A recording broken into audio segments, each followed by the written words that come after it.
Jésus est amour. Dieu t'aime. Dieu t'aime tel que tu es. Amen. Vous savez, souvent, je prie le Seigneur et je dis souvent ces paroles au Seigneur avant de prêcher. Je dis au Seigneur, envuelve-moi con ton onction, remplis-moi de ton onction, Seigneur, viens me recouvrir de ton esprit. Parce que la parole que je porte là dans ma bouche, elle doit être pleine d'onction. Ce que je souhaite, c'est que ton cœur soit vivement touché par la parole de Dieu. Alléluia. Alors je vais simplement te brosser un petit peu la croix de Jésus. Vous savez, je prêche la parole de Dieu et dans mon cœur, j'ai envie de prêcher la croix de Jésus pendant un an. Je me suis dit, Seigneur, pendant un an, je vais prêcher la croix si tu me le permets. Et moi, je crois que le Seigneur nous le permet. Je crois que le Seigneur est assez puissant pour nous donner plein de détails qui viennent nous éblouir de la croix. Bendito soit le nom de Dieu. L'apôtre Paul dira, la croix pour moi, c'est ma gloire. La cruz est mi gloria. Et moi, je vais te poser la question, qu'est-ce que ta gloire? Quelle est ta gloire? Qu'est-ce qui fait ton nom? Ta réputation. Voilà, c'est ça la gloire. Paul dira, la croix, c'est ma gloire. La cruz est mi gloria. Et je disais la dernière fois, tant que la croix pour toi n'est pas ta gloire, la croix sera pour toi le calvaire. Tant que la croix n'est pas pour toi quelque chose de glorieux, ça sera quelque chose de pesant. Algo que te trae un peso. Non sais si vous comprenez. La croix, alléluia. Nous devons trouver dans la croix ce qui est glorieux. Alors je te pose une autre question. La croix sans Jésus, qu'est-ce qu'elle vaut? Qu'est-ce qu'elle vaut la croix sans Jésus? Elle vaut rien. C'est un instrument de torture au même titre qu'une chaise électrique. Si ou non? Qu'est-ce qui fait que la croix devienne la gloire? Parce que Jésus est mort dessus. Amen. Jésus est venu accomplir la volonté de son Père à la croix. Bendito soit le nom du Seigneur. Amen. À la croix. Alléluia. Vous savez, je ne connais pas Jésus autrement que par la croix. Et d'ailleurs, je vais te dire autre chose. Tu ne peux pas connaître Jésus si tu ne viens pas à la croix et tu ne connais pas la croix. La prédication de la croix est une puissance pour celui qui vit. Alléluia. Et pour ceux qui périssent, c'est une folie. Quel est le sens de la croix? Qu'est-ce qu'elle est pour toi la croix? ¿Qué quiere decir la cruz para tu vida? ¿Qué es la cruz para tu vida? Certains le portent comme un joyau, comme un pendentif. D'autres se disent, moi je suis chrétien, je suis de la croix. Mais qu'est-ce qu'elle vaut vraiment la croix dans ta vie? À quel point tu la respectes la croix? La croix de Jésus, pas n'importe laquelle. La croix de Jésus. Comment la respectons-nous? À quel niveau tu la mets cette croix? Bendito soit le nom du Seigneur. Je voudrais te dire tout simplement, je ne vais pas te révéler quelque chose, non. Quelque chose que tu sais depuis le début. C'est que nous sommes en guerre. Il y a une guerre. Hay una guerra. Amen. Alléluia.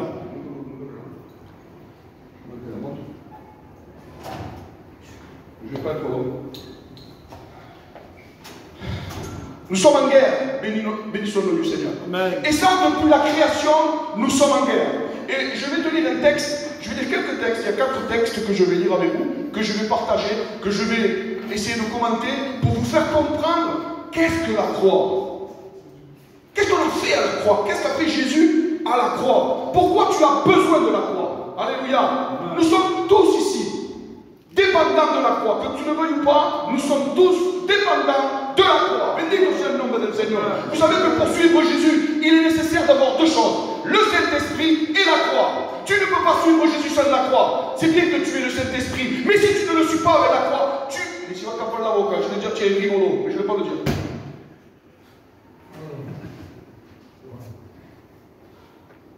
Et l'Esprit Saint, le Saint-Esprit, veut t'accompagner. Mais tu dois avoir la croix avec toi. Alléluia. Et la croix. Qui veut parler en langue? Gloire à Dieu. Sans la croix, ça ne vaut rien. Qui est le prophétisable? Qui veut prophétiser? Levez les mains. Amen. Gloire à Dieu. Pour ceux qui veulent prophétiser. Mais si on n'a pas la croix, ça ne sert à rien. Qui veut prêcher? Lève la main, n'aie pas honte. Il y en a qui veulent prêcher. Mais si tu n'as pas la croix, ça ne te sert à rien. Vous comprenez? Tu ne comprends pas? Même un couple, je vais te dire quelque chose. Tu as ton couple, mais si tu n'as pas la croix, c'est foutu. Foutu d'avance. La croix, c'est essentiel pour ta vie, pour ma vie, pour notre vie. Vous savez, oh, vous savez, la croix, c'est quelque chose qu'on doit vivre de manière individuelle. Mais quand on est dans une assemblée, on doit la vivre d'une manière collective, bendito soit le nom del Seigneur. Nous devons mourir à nous-mêmes, bendito soit le nom del Seigneur. La compétition est contraire à la volonté de Dieu. La compétition est contraire à la volonté de Dieu. Pourquoi crois-tu qu'il y a une croix ici? À quoi ça sert la croix? Ça se sert à te rappeler que tu dois mourir ici. Alléluia. Bendito soit le nom del Seigneur. La Bible dit ceci dans Genèse 3,14. L'Éternel te dit au serpent, puisque tu as fait cela, tu seras maudit entre tout le bétail, entre tous les animaux des champs. Tu marcheras sur ton ventre et tu mangeras la poussière de tous les jours de ta vie. Je mettrai inimitié contre toi et la femme, entre ta postérité et sa postérité, et celle-ci t'écrasera la tête et tu blesseras le talon. Le serpent sera maudit à ce moment-là. Bendito soit le nom du Seigneur. Et je voudrais que tu retiennes dans un petit coin de ta tête, là, cette phrase, le serpent, au serpent, tu seras maudit. Le serpent sera maudit. Alléluia. Amen. Gloire à Dieu. Amen. Ça devrait te réjouir de savoir que le serpent est maudit. Amen. Vous savez que notre adversaire est maudit. Gloire à Dieu. Alléluia. Béni soit le nom du Seigneur. Amen. La parole de Dieu nous avertit de suite. Elle nous dit que Dieu a mis l'inimitié entre la postérité de Ève et la postérité du serpent. Il y a une vraie guerre, une vraie rancœur, il y a de la haine. Satan a de la haine contre toi. Oui, la parole de Dieu dit, il est comme un lion. Il rôde, écoutez, la Bible dit, il rôde comme un lion. Cherchant qui il peut dévorer. Oh, je suis obligé de te parler de Satan pour que tu comprennes la croix. Je suis obligé de te dire qui est Satan. Satan, il veut te détruire. Satan veut te dévorer. Et il est dit qu'il rôde comme un lion. Mais quand tu prends ce texte, il rôde comme un lion. Satan, c'est pas comme un lion. C'est la manière de rôder qui est comparée au lion. C'est pas Satan.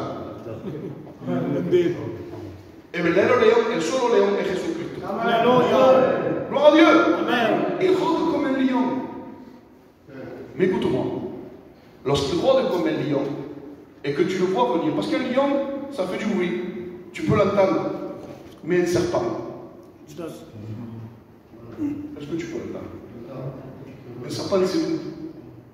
Un serpent, ça passe. La Bible dira, soyez prudents comme le serpent. Le serpent, il est prudent. Il sait comment se faufiler. Il est tout près de toi, tu ne t'es même pas rendu compte. Sache qu'il a de la haine contre toi. Il dit que la femme va lui écraser la tête au serpent, mais avant de lui écraser, il lui mord le talon. Et la Bible dit que tous sont péchés et sont privés de la gloire de Dieu. Alors que tu le veuilles ou pas, même si tu es un bon gitan, tu es contaminé par le péché. Eh oui. C'est inévitable, frère. C'est inévitable. Le péché est inévitable. Nous sommes tous, sans exception, la parole de Dieu le dit, nous sommes tous privés de la gloire de Dieu. Amen. Tous. Parce que nous avons tous péché. Le salaire du péché, c'est la mort. Alléluia. C'est ainsi. Il n'y a rien d'autre. Le salaire du péché, c'est la mort. Si tu continues à vivre dans ton péché, mais qu'est-ce que ça veut dire, Pépé, vivre dans ton péché? C'est-à-dire, tu es déjà vendre de la drogue, être alcool. Non, c'est encore plus fait que ça. C'est être, voilà, regarde, c'est être près de la croix et lui tourner le dos. Ça, c'est vivre dans le péché. Ouais. Tu viens à l'assemblée, tu es près de la croix, mais tu lui tournes le dos. Tu peux dire, je suis près de Jésus. Oui, mais tu lui tournes le dos. C'est ça. Et bien, tu vas en enfer comme celui qui vend de la drogue, comme celui qui est en train de boire. De la même manière. Alors, ce que je veux te dire ce soir, qu'il faut s'approcher de Jésus. Cara. Alléluia. Vous savez, l'erreur de la femme ici, c'est de lui tendre l'oreille à Satan. Et lui a tendu l'oreille. Quand le diable vient te parler, ne lui tends pas l'oreille. C'est déjà lui donner trop d'honneur. C'est déjà lui donner trop de place. C'est déjà trop l'élever. Alors, s'il viendrait te susurrer à l'oreille, susurrer, ça veut dire murmurer. C'est encore plus bas que murmurer, susurrer. Doucement, te parle doucement. Chasse-le au nom de Jésus. Dile, te reprendo en el nombre de Jésus. Je te chasse au nom de Jésus. Alléluia. Bendito sea le nom du Seigneur. Alors, je voudrais dire un autre texte, amen, qui se trouve dans Jean 3, 14 et 15. C'est exactement comme Genèse 3, 14 et 15. Vous allez voir. C'est assez frappant ce texte, parce que les références se ressemblent. Hein. Genèse 3, 14 et Jean 3, 14. Voilà ce qui est écrit. Et comme Moïse éleva le serpent dans le désert, il faut de même que le Fils de l'homme soit élevé, afin que quiconque croit en lui ne périsse point, mais qu'il ait la vie éternelle. Gloire à Dieu.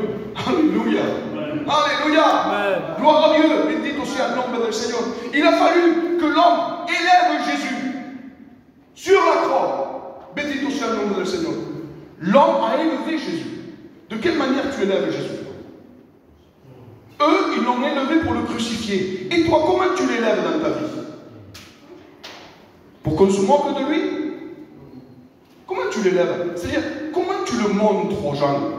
Parce qu'eux, ils l'ont montré sur une croix afin de se moquer de lui, afin de le blasphémer. Mais nous, de quelle manière nous élevons Jésus dans nos vies?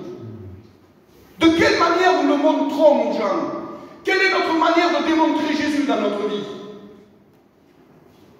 Alléluia, bendito sea le nom du Seigneur. La parole de Dieu nous dit que si Jésus n'avait pas été élevé, on n'aurait pas pu croire. Il a été nécessaire que Jésus soit élevé par les hommes afin que la foi soit engendrée dans ton cœur. La Bible dit,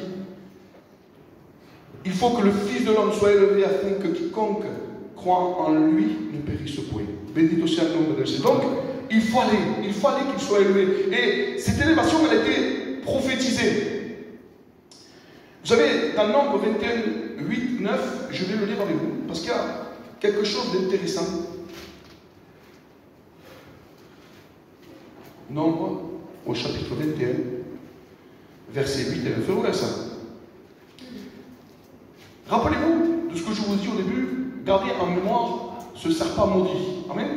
Il dit, l'Éternel dit à Moïse, fais-toi un serpent brûlant et place-le sur une perche. Quiconque aura été mordu et le regardera, conservera la vie. Moïse fit un serpent d'airain et le plaça sur une perche. Et quiconque avait été mordu par un serpent et regardait le serpent d'airain, conservait la vie. Bendito sea le nom du Seigneur. Alléluia. Amen. Amen. La Bible dit qu'il y a eu des gens à un moment donné dans le désert qui ont été mordus. Et vous savez pourquoi ils ont été mordus? Parce qu'ils ont parlé contre l'Éternel. Et parce qu'ils ont parlé contre l'Éternel, parce qu'ils sont rebellés contre l'Éternel, les serpents l'ont mordu. Mais la parole de Dieu dit que notre Seigneur est miséricordieux. Amen. Alléluia. Dieu est miséricordieux. De la même manière que le salaire du péché c'est la mort, le don de la vie éternelle est gratuit. Le don gratuit, c'est la vie éternelle. Alléluia. Il dit que, comme cela, et l'Éternel dit à Moïse, fais-toi un serpent d'airain et place-le. Alors, regardez ce serpent d'airain, là, à la croix, enfin, sur une perche, dit la parole de Dieu. Quelqu'un qui était mordu par un serpent, s'il avait les regards fixés sur ce serpent d'airain, il conservait la vie. Alléluia. Nous devons le regarder à lui, à Jésus. Avoir les yeux fixés sur Jésus. À un moment donné, Pierre marche sur l'eau. Il ne regarde plus Jésus et il s'enfonce. Mais il s'écria et Jésus le sauvera. Parce que l'Éternel entend, alléluia, le malheureux quand il crie. Bendito sea le nom du Seigneur. Alors là, le texte nous fait comprendre que nous devons avoir les regards fixés sur Jésus. Amen. Et vous savez que le propre de l'humanité, de l'être humain, c'est qu'il a tendance, écoutez bien, à refaire ce qu'il voit. Il a tendance à refaire ce qu'il voit. Ce qu'il voit, il a tendance à le refaire. C'est pour ça que les enfants ont les yeux regardés sur les parents. Et ce qu'ils font les parents, bien souvent les enfants le répètent dans leur vie. C'est pour ça que la Bible nous parle d'avoir les yeux fixés sur Jésus. Pourquoi faire? Eh bien, pour faire comme lui. Celui qui croit en moi fera les œuvres que je fais. Bendito sea le nombre del Seigneur. Nous devons avoir les regards posés sur lui pour marcher comme lui. Bendito sea le nombre del Seigneur. Alléluia. Amen. Non, alléluia. Amen. Bendito sea le nombre del Seigneur. Je finirai par le texte pour ne pas être trop long. Dans Jean 8, 28, il dit, Jésus donc leur dit, quand vous aurez élevé le Fils de l'homme, alors vous connaîtrez ce que je suis, et que je ne fais rien de moi-même, mais que je parle selon ce que le Père m'a enseigné. Celui qui m'a envoyé est avec moi. Le Père est avec moi. Le Père ne m'a pas laissé seul parce que je fais toujours ce qui lui est agréable. Alléluia. Quand vous aurez élevé le Fils de l'homme, alors vous connaîtrez ce que je suis. Amen. Élevez le Fils de l'homme. Nous devons élever le Fils de l'homme dans nos vies. Tant que Christ n'a pas la bonne place, écoutez-le, tant que Jésus n'a pas la bonne place, tu ne peux pas le connaître. La bonne place, c'est la première. Maintenant, je te pose la question, quelles sont tes priorités dans ta vie? Parce que c'est ça, mettre Jésus à la première place. Mettre Jésus à la première place, c'est mettre Jésus en priorité. Qu'est-ce que ça veut dire? Mettre Jésus à la première place, mettre Jésus en priorité. Je vais te le dire. Poner Jesús delante, quiere decir, ça veut dire sa volonté avant la mienne. Amen. Combien de fois nous disons ici, je suis rien, je vaux rien, je suis oui, mais quand tu sors d'ici, tu fais ce que tu veux. On ne peut pas dire je ne suis rien et faire ce qu'on veut. C'est pas vous comprenez. Alléluia. La croix elle est faite pour toi. La croix elle est faite pour moi. Jésus dira celui qui me suit prenne sa croix. Alléluia. La croix est une formation. La croix est l'aboutissement d'un parcours. Tu ne peux pas aller au-delà. Écoutez bien ce que je vais te dire. Tu ne peux pas aller au-delà vers la résurrection si tu ne passes pas par la croix. Oui, la croix désigne beaucoup de choses. Elle désigne énormément de choses. Mais une des choses qu'elle désigne, c'est un parcours de mourir à soi-même. Mourir à sa propre volonté. À part la volonté. Laisse tomber ce que tu veux. Écrase ce que tu veux. Et laisse-le passer à lui au nom de Jésus. Laisse venir à toi. Écoute bien. Laisse venir à toi ce que lui veut. Amen. Tu sais, quand tu laisses venir à toi ce que lui veut, tu te sens apaisé. T'arrêtes de combattre. Il n'y a plus de guerre. Vous savez pourquoi? Parce que quand c'est lui qui veut, ça se fait. Mais quand c'est toi qui veux, ça a du mal à se faire. Vous comprenez ce que je veux dire? Vous savez, la croix, c'est quelque chose de formidable. La croix, c'est une école. La croix, c'est une formation. La croix, c'est un aboutissement. La croix, c'est la fin d'un parcours pour entrer dans un autre parcours. Je ne sais pas si vous comprenez. Souvent, je pose la question, qui veut aller au ciel? Tout le monde lève la main. Si je dis qui veut mourir?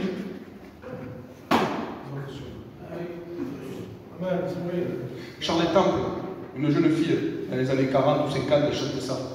Tout le monde veut aller au ciel, mais personne ne veut mourir. La croix. Mourir à la croix, alléluia. Vous savez, c'est pas n'importe quoi la croix. Alors, Jésus, il a été élevé. Dans Jean 8, 28, il a été élevé pour que nous puissions le connaître. La Bible le dit que lorsque je serai élevé, alors ils me connaîtront. Amen. Amen. Je vais finir une minute. Je finis avec ce verset. Jean 12, 23, 26, il dit, Jésus leur répondit, l'heure est venue où le Fils de l'homme doit être glorifié. En vérité, je vous le dis, si le grain de blé qui est tombé en terre ne meurt, il reste seul. mais s'il meurt, il porte beaucoup de fruits.